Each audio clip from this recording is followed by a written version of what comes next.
Hello and welcome to the video. This is a quick update to a video that I did a while ago where I talked about whether or not you actually need a compass on a model like this. Now, lots of models that are classed as Explorer or might have INAV or Ardupilot on it, or even Betaflight these days, will have a GPS stuck at the back. And that allows the model to not only mark its location when you arm it to try and get back there in the event of a problem, also manages to keep its position as it flies around, but using the compass it can also, in the display, give you information like height and speed and other bits and pieces as well. So having a GPS on the back is actually a really good idea, and you'll find that most of the models that you see on my channel, I'll stick a GPS on there. But I did a video a while ago as I'm making this about one of the new models from Darwin FPV, their X5, and this is classed as an Explorer class quad.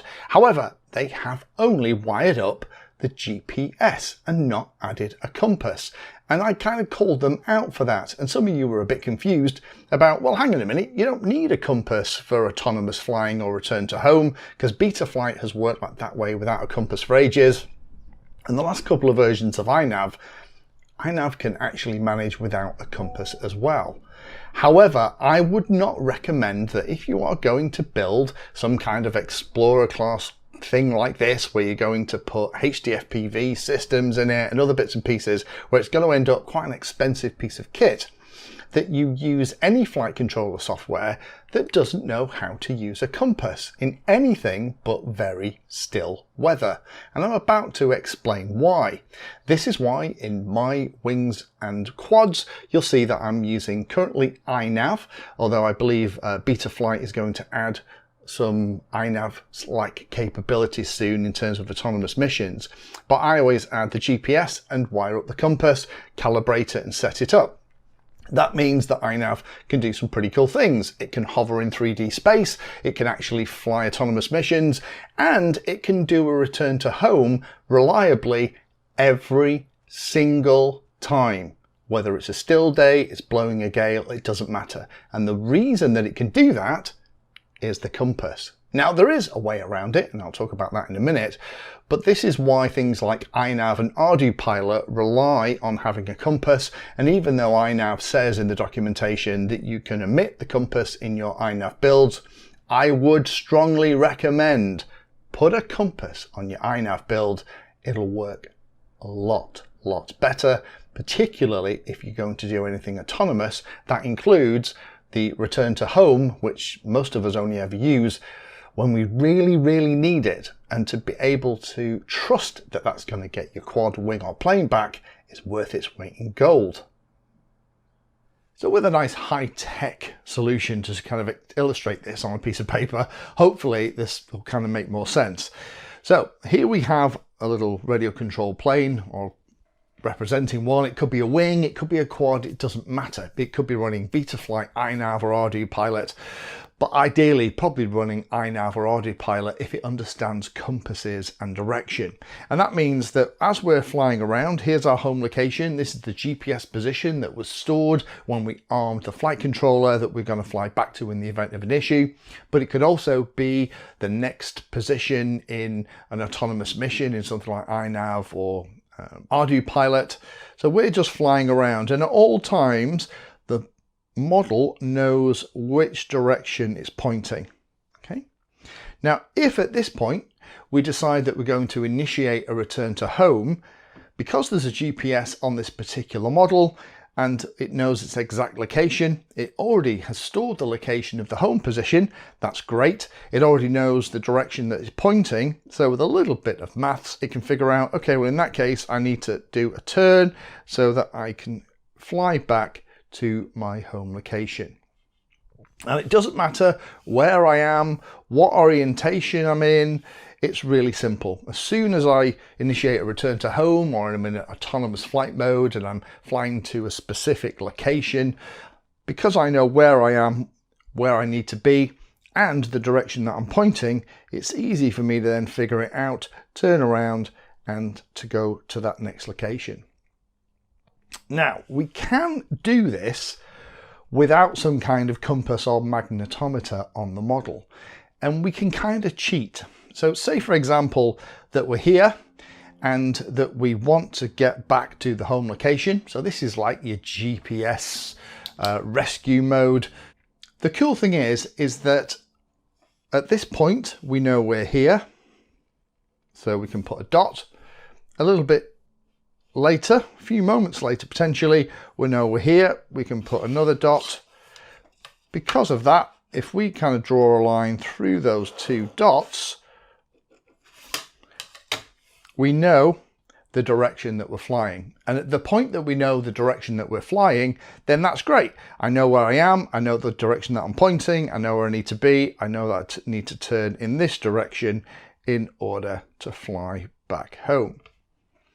That's absolutely brilliant. And this really works well when there isn't much of a wind, because you can use several points, 2 as a minimum, to figure out what your heading is. So as you start here and then you fly along and you take another point, if you just draw a line through those 2 points, you get a direction. Simple. And that's why when you initiate some kind of GPS rescue or you try and use INAV without a compass, you might see it kind of flying forwards for a little bit, and it's trying to figure out which direction it's actually pointing in to come home. Now obviously the cool thing with a wing or a plane is that in theory it's always flying forwards. In something like a quadcopter, that isn't necessarily the case. It might be flying backwards or to the side or not flying in any direction at all.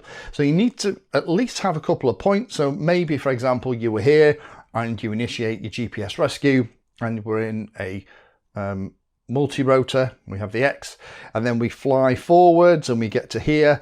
Then at that point I know, okay, I know which direction is forwards. I can now figure out, turn for home and head for the GPS rescue location. The challenge comes, and you've probably already picked up on this, is when it's really windy. So let's, for example, say that we are here and home is directly behind us. We don't have a compass again, we're just flying along. But this time there is a big wind coming from this direction. So what's happened? The first point, we take a point up, we fly forwards, but actually we're getting pushed to the side because the wind. So actually next point is here. This time, if we actually put a line through those 2 points, we think we're flying in this direction, where actually we're pointing in this direction. And that is quite a serious error. And that means that when we turn around and we start flying back, we think we'll have turned enough, but actually we might have turned too much. And also while we're flying home, the wind is going to continue to push us away. So we need to be able to figure that out so that we can take account of that, so that we can actually fly back to the home location. This is why a compass is important. If you want to be able to get your model back in all conditions, not just on a really still day, having some kind of magnetometer or compass in your little plane, wing or quad means that wherever you are, as soon as you initiate something like a GPS loiter or a mission or a return to home, because we know exactly which direction we're pointing in, we can figure out exactly which direction home is. We can turn onto that heading and we can fly straight home. If the wind is blowing us around, so rather than us flying forwards, we're actually being blown to the side, it means that the calculation is going to be wrong, and consequently the turn that we make for home is going to be wrong. Plus, as the wind continues to blow us off course, it's just going to get worse and worse. And this is why when you fly things without a compass, it flies as though the person at the controls is absolutely drunk, because it's constantly weaving around making these corrections, trying to figure it out. Whereas if it had a compass or a magnetometer installed, it would just be able to work it out and get home safely.